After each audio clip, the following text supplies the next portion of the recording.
Little Sam's ஹேப் வீட்டு செல்ல பிராணிகள்.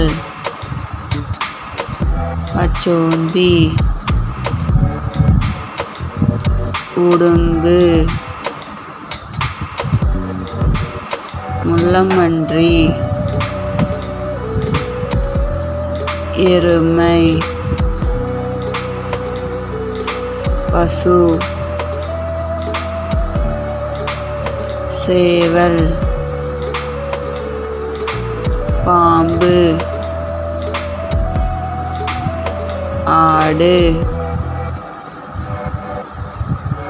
கிளி, எலி,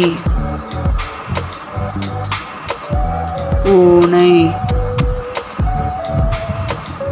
முயல்,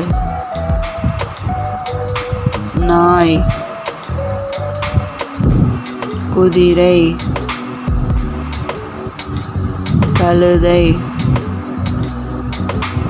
காளை, ஒட்டகம், பன்றி, ஆமை, தவளை, பல்லி. இந்த பிராணிகளில் எது பிடிச்சிருக்கோ அதை லைக் பண்ணுங்கள்.